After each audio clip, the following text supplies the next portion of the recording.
Welcome to In Alignment with Highbloo, a podcast about the real psychology behind the life in music. Today's guest is Dany Rodriguez, Belgian DJ, producer, label owner, and founder of the Link Festival. 30 years in electronic music, played and toured worldwide. And after all that, he told me he thinks he's only at 20% of what he should have done. In this conversation, we landed on something neither of us planned to say, that you cannot do what you don't believe. And if you don't do it, that means you don't believe. By the end of this, you'll understand why belief isn't a feeling, it's an action. Here's our conversation. If you had to describe yourself using only the music you make, not your name, not your bio, what would people understand about you? Emotion, if I can simplify in one word. I'm always trying to push what emotion I have when I jump to the studio to write music. So yeah, harder or musical, I'm always trying to push kind of emotion I have on it. So what would like people understand about your emotions? Like what would they understand about you only hearing your music? Yeah, emotional can be a lot of things, no? I understand. Well, sometimes a little bit nostalgic, if I can say, on what I really like. So yeah, try to push that type of emotion sometimes on it. Nostalgic in the way that you're nostalgic of the music you're making, or yes, about what really make interest on me to create music. It's simply to let the emotion talk with the music. So I won't have the same energy if I jump into the studio, if I have a bad day or even bad things happening on life. I can jump sometimes into the studio with that emotion, or if I have a very positive things in life. So I jump also within the studio with that emotion. That won't be the same. That won't be the same kind of music. So they would feel that you're like connected to yourself and not trying to show emotions that you don't feel or trying to sell. No, never. Full positivity kind of thing. You know, some people are just really. Definitely not. Thanks God, I love what I do. I never create something to be, or no. Otherwise, it's better I do something else. You get one phone call to your 18 years old self. Mm-hmm. You can only tell him one thing about the career ahead. What do you say? Was too quick. It was too quick. Yeah. Honestly, yeah, because time drops so fast. Honestly, since more than 30 years now, I'm, doing music or events, etc. And it's crazy. It's going so fast, honestly. And so saying that, you think that you were expecting, therefore, to be slower, and that you missed on. Yes, sometimes yes. Yeah. You wished that you enjoyed it more, or no. That certain moment are simply during more longer. So certain period that I really loved into these 30 years. So certain period were really amazing. So now, if you had to start completely over in a genre that you have never touched, like what would you choose and why? That's a real difficult one. I never thought about that. Yeah, I basically had all the jobs in life, etc. So I don't do only this. I did work into different jobs, because to me the most important thing is to continue to do something on what I believe. If I don't believe in what I'm doing or just taking a certain direction, then it just become business. And if it's just business, it's becoming boring certain way. I don't think I will do the same if I'm just doing business. I will do completely different things in terms of return on business. Simply. Yeah, I personally believe that a belief is an act more than like just a belief. You cannot do what you don't believe. If you don't do it, that means you don't believe. Exactly. But certain people are cool with doing things, which work and just taking that direction or making money with this or that, because they are not really involved into the same position as I am, let's say, for the same vision, let's say, for the same perspective of what I'm doing. Well, do you think they do what they do not love, or we're just projecting on them? No, I don't pretend they don't love what they do. They probably love what they do. It's just that the reason why I'm involved in music is because I was attracted by a certain cultural movement, not for other things. I've been passionate and attracted because the movement really attracted me. That's all, let's say. Certain are there for different reasons. Let's say I won't talk about glory or whatever, but today is a little bit different for certain people why they are behind this. And so you think it works the same way today with culture and movement, and that's what people actually are following. That's why it's different, and sometimes we feel disconnected from what's happening now. It's because it's another movement kind of thing. Is it culture? What is it right now, you think? It's really difficult to, let's say in an objective way, there is still very good movement going around. This is the good thing. Obviously, there is a lot of different movement. As always, it has been with bad music for me, let's say. It's not good. It's not rich music. Yeah, the movement of course. Is not talking to me. Especially, but that's good if the other like it. That's good too. I remember back in the 90s, it was also very crap music going very well. So it doesn't really change on that perspective. What really changed today between the 90s and today is that before the people were at least attracted by the music, that today they are not really something which really attract or remaining for music, more following a popularity or a certain hype. For me, the main thing is the music. So. But do you think it's still the same human psychology? Meaning no. No, it's not the same. No, to me, no. Okay.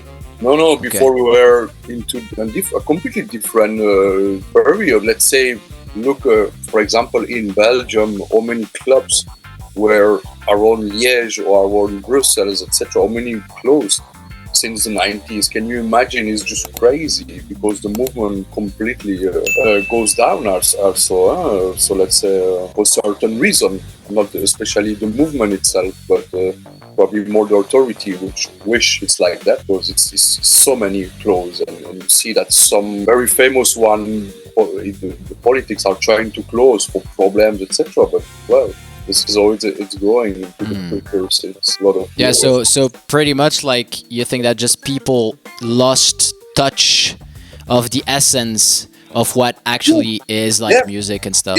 Yeah. I remember the time before when we don't have all of this social, etc. Where the point were on Saturday to just listen to music, etc. This culture of weekly movement is not totally gone, because it's some club is still going, but let's say the massive number of clubs which had this vision and culture with certain music going on Saturday, very sadly, it's almost gone in Belgium. What do you think then, about the fact that now, however, what's becoming mainstream, it's still house music, and techno has become super big? If I can say, I remember when I heard the first techno, etc., and I saw the first posters in Belgium back in '94 with the Explosion Rave. With Montini, etc. Certain compilation when I heard, and now what happened? I mean, the movement completely exploded since that time. It's become a lot bigger. Again, the difference I can notify between now and that moment is not especially more good music, if I can say. That's something to me which I'm a bit sad about that. It's not too much acts today that I can really say is very good, and it's not a lot neither of very good production. What does success actually feel when you're in it, and does it feel the way you imagined it would?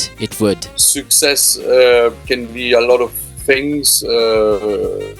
Can be successful on event created or show I made. a lot of things can be success. Let's say that's a good energy when you, for example, create a music that you see that a lot of artists that you respect are playing and enjoying it with a lot of people.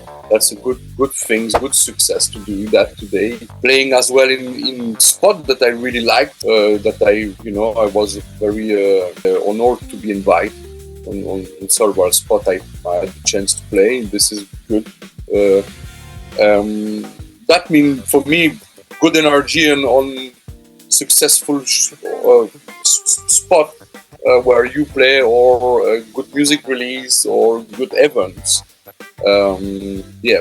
That's obviously a good energy back when you create something, and when it's sold out, and when everyone is happy. It's super cool. It's super great energy, because you put a lot of time and effort and risk in your life sometimes to create this, and you see that it's successful. It's great. Yeah, so that's really interesting, because you have to take risk. You have to break your comfort zone into in order to get there. So actually, the other question is there a version of your career you had to abandon because it felt too safe? Some part where I did agree to create even really monthly or stuff like that for years into some clubs. It's true that maybe the time involved there could be better, put it into a better time to get return on what I'm doing. It's not. I'm not shitting about that, because it was cool and we make great events, etc. So, but yeah, in some other way, I should do other things too. At that time, that I didn't really did it. So because the comfort was there. So sometimes it's better to take risk and to jump into other level. Let's say, otherwise you just stay stuck where you are. Yeah, it's really important actually, and it can also apply to nowadays. I think that now more than ever, if you're a DJ or whatever, you have to be an entrepreneur. You have to be what they call a businessman, which for me, back in the days, a businessman was someone wearing a tie and a suit. It couldn't be further from the truth. Everybody's... So yeah, you have to be an entrepreneur. Yeah. At the time, no? Not really, but it goes very fast from that way to, let's say, into a different way. Because today you have to be professional movie maker, you have to be a professional photograph, or having professional photograph, or having good app today, AI. So all of that aspects should be managed, and it's a lot of more. You probably were around the big names in techno back in the days. How were they involved in their business back in the days? It was different for them, or they were these kind of entrepreneur guys? Well, let's say what really make difference, or something which is really funny, when you call a big act to, for example, playing to some events. Before was sometimes just a phone call. It wasn't contract or whatever. It was just paying the day of the events and these certain things. With today, it's completely another. You have to sign contract like that for some artists. And that's different. Wow. Yeah. That's a cool story. That's completely different from the 90s, yeah. What is the first memory you have of music hitting you in a way that felt different from everything else? So it was in the movie Beverly Cop with Eddie Murphy. So our Feldmeyer, create that movie songs for Beverly Cops, right? This song really attracted me with other, because my dad is musician, he's playing guitar, so I had a lot of music at home. These movies with this song and other really attract me very strong on electronic music, let's say, with a lot of other. These are with Kraftwerk and other coming when I was very, very young in my years. So the attractivity with electronic was already there very young. Let's say with 6 and 7 years old, maybe. Already attracted by that. Okay. Interesting. Yeah. Yeah, with the theme song from Beverly Hills, Beverly Cop, which is like this famous theme song, and it has the synth in it, and that's what you're saying. Yeah, this is one that I like, obviously, but there is other which I really liked on the movie, and I can still remember I really liked when I saw the first time this movie because the music too, and my mom repeated me this a lot that I was really fan of this movie, playing sometimes 10 times a week because I really loved it when I was young. Yeah, that makes sense. Yeah, that's cool. I will go check the music after. Yeah, it's a good producer, American producer, Harold Falkmeyer. So he's okay. Yeah. So, and was there a moment when you were growing up that you realized that you were different from people around you? Not really, because where I used to live here in Liège, the team it's called. We were a lot attracted by electronic music, etc. But a lot, like 10 or 15, friends, all with turntables and following the Fuse and all the scene going with that time, the Cosmos or 10 Days of I Love Techno, whatever, or all this movement. We're a big fan, and I didn't really feel I was different. I was just, grabbed into the movement so young, and a lot of friends really quick. When I was 12 or 13, they were already involved to DJing and production. So yeah. I played I Love Techno and 10 Days Off in 2010. But how was it before? Because I don't know. Because I was 20 at the time, Yeah. Well, I mean, these are the movement I really love in Belgium. Very amazing movement. Yeah. But then, when I played, it was completely different then already, or 2010. Not? Yeah. I mean, yes, yeah. They make some edition more late, but yeah. I mean, they still have the same movement as Cosmos. They still present some night today, less than before, but the movement stay the same. Okay. Mm-hmm. Yeah, it's true that I feel like it's missing these I Love Techno kind of thing. There is no more. Let's say major. Then it was Tomorrowland that completely fucked it up. But no? then that's a different mixture of electronic music that are completely different. But that's what I mean. It completely ruined it. Yeah. I mean, in some way we can. In some way. But it's true that if we see the truth, is that the movement stopped before because it was bankrupt. It was not going great. This is why I Love Techno? Yeah. Oh, really? I mean, they stopped for financial problem, not because it's, this is not allowed to do or something. They still continue, of course. But I thought they sold because Tomorrowland was rising, and they could not keep up with Tomorrowland, and so they had to sell it to France. That's the story I had heard. That's maybe possible, but what I know is that a lot of movement, not especially I Love Techno story, but a lot of similar movement. I mean, decrease is so strong or stopped it because financial problem. So something which is really, really making a lot of profit and financial good business doesn't stop. True. So you have to be sure of that. Something which really is interesting for the business maker behind to do, and which is really a good one stop. I mean, this movement are clearing gold from Belgium. Where it gets sold, but it keeps running because the guy who buys it needs to make cash with it. So yeah, it's true. Exactly. Who was the first person outside your family who believed in what you were doing? Sammy Gosens. Yeah. Sierra Sam. Yeah, he was one of the very first to listen my demo that I was creating music. I was 17 years old or something. Forever. Oh yeah, yes, he was there today since he was one of the first, yeah. Mm-hmm. He was an influential name back in the days, no? He was releasing on everything. Yeah. He's still creating amazing music. So yeah, he's an amazing producer. It's true.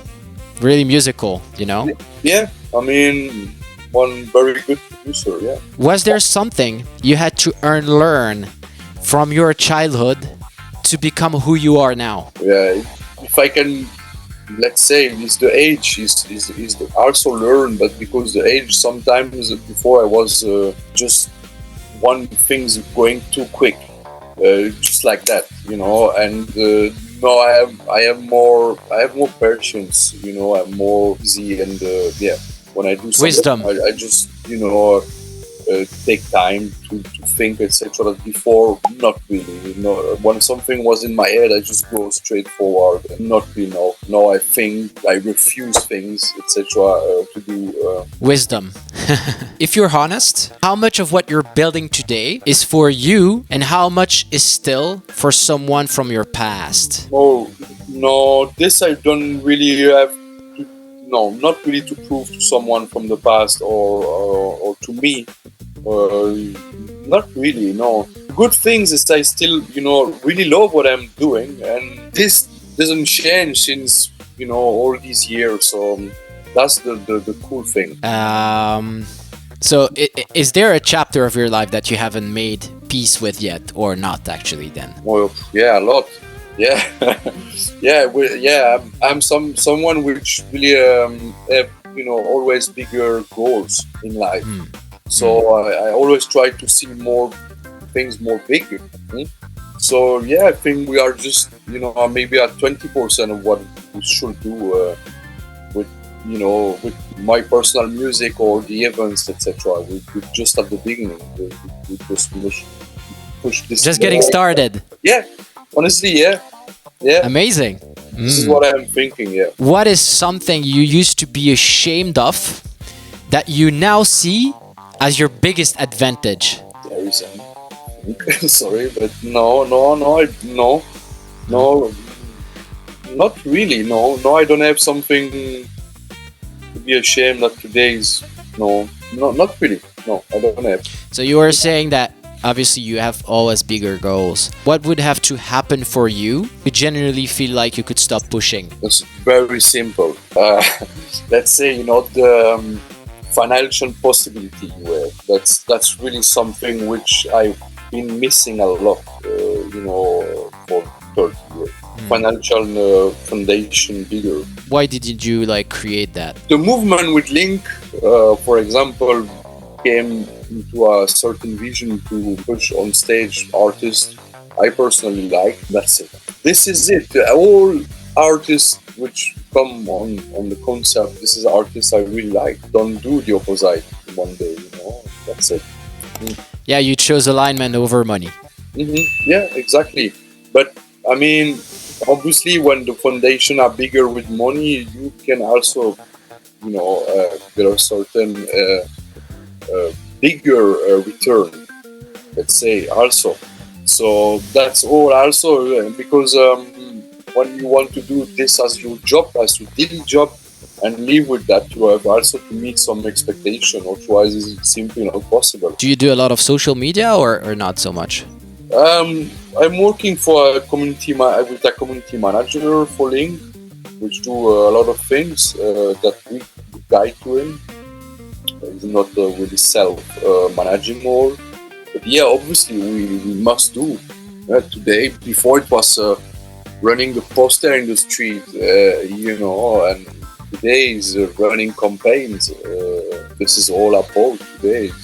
But in your artist project, no.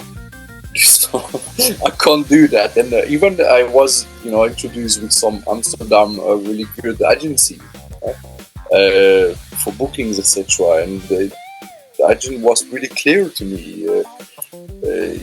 You have to play with, the videos and all that stuff much more if you want, to get the bookings into the agencies, etc. and jump into the agency. Which for now, I involve the time on different stuff that I judge better. For now, I'm not saying I will never, promote myself, etc. And try to, play this game with social. But actually, it's not my goal. The promoter get, attracted by a profile today, by the social media and the numbers on it. So this is all the business work. I quit music for 8 years, and I went into entrepreneurship. and I did e-commerce, and then I became a trader. So now I'm actually a trader.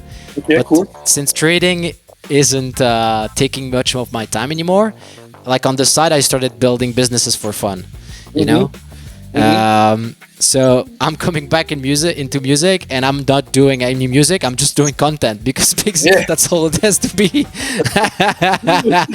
I'm doing some music, but it's really just 10% of my time, you know, because I'm playing the game that is required for the business to take off, because I want to play again, you know.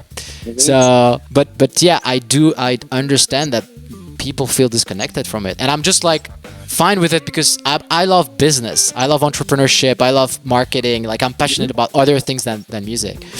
But for other people who are not like me, like, I understand the difficulty to, like, why would I do something I don't love, you know? Yeah, it's hard.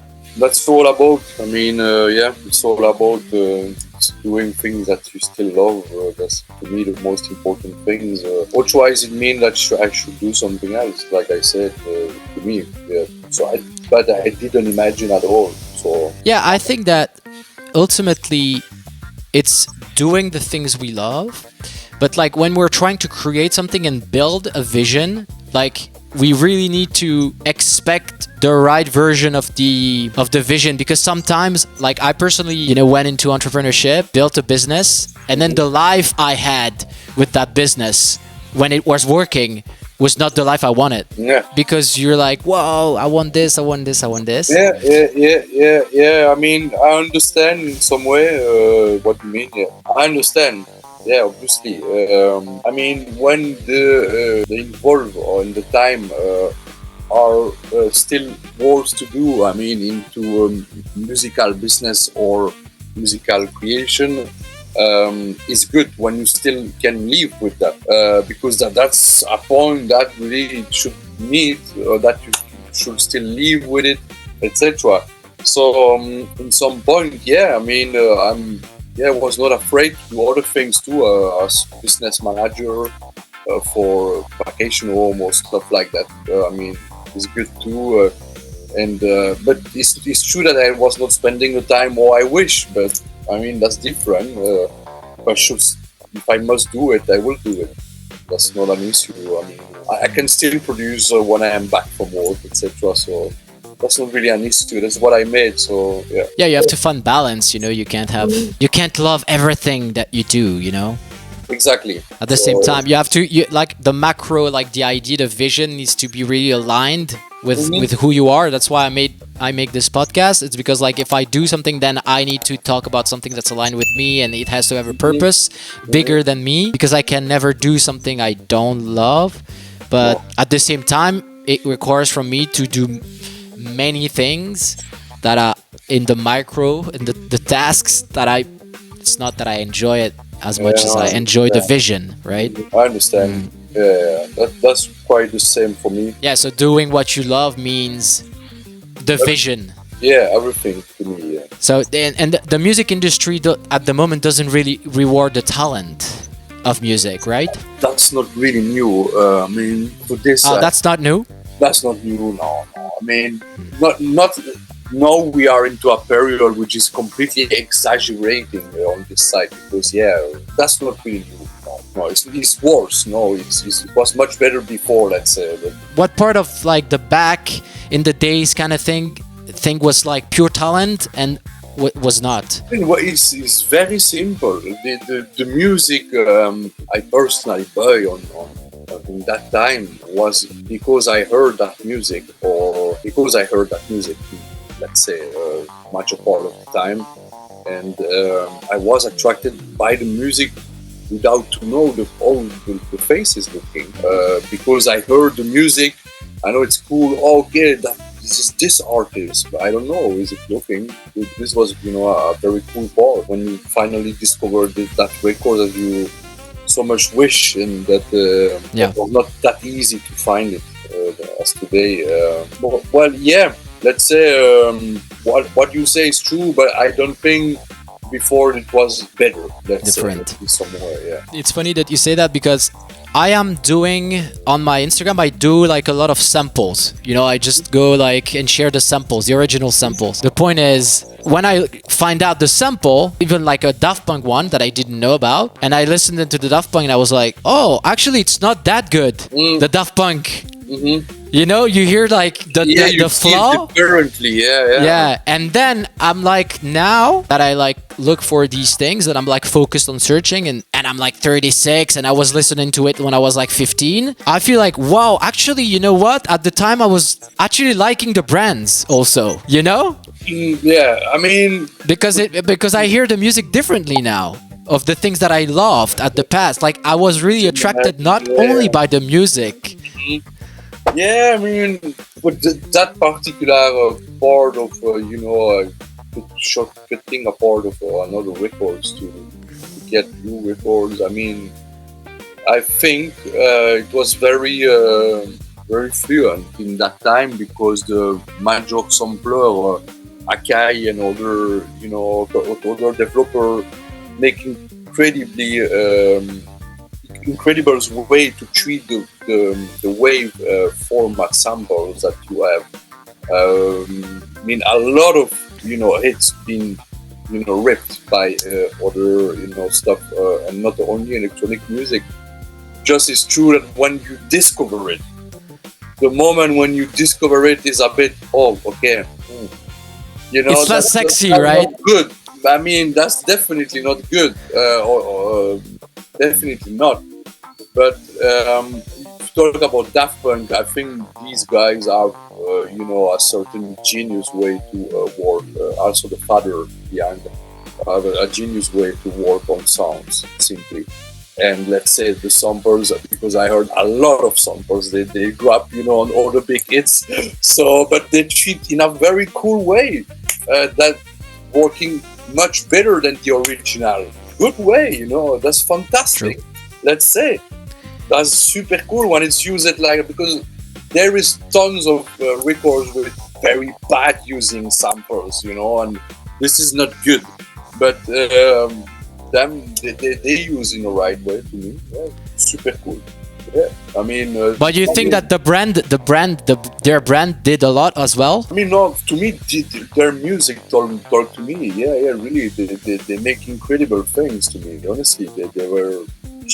Like I said, a genius way to work with samples, especially. I was like more of a Fatboy Slim fan at the time, so not so much Daft Punk, but I've obviously recognized the genius behind Daft Punk. But I'm just saying, like, they also came up with a brand the same way Justice did, or whoever, like Nirvana with Kurt Cobain. Like, they're all brands, and like you hear their music differently when you discover the brand at the same time. I feel like it's all the concept that they create up with the identity, etc. I think it's cool. But Thomas Bangalter was also creating, all of these records they made was super cool as well on his name. I think this French touch talked to me. Great artist. I think that most artists who say they don't really care about like numbers or success, like to an extent, are kind of lying. What do you think about that? I mean, I understand. Some I know some big artists even doesn't have any social online. They're still very famous and successful. It's a way to be online with what is required today to go faster than just using your the other possible way to expose the music and the artist's identity and talent. But obviously today, let's say it's all attracted by there, so you have to artists which really say that they doesn't care, etc. Like me, to really jump on this right now. Some just doesn't care about that, just like me, or this is not just fitting with why they are doing that exactly. So so you probably do not care, but some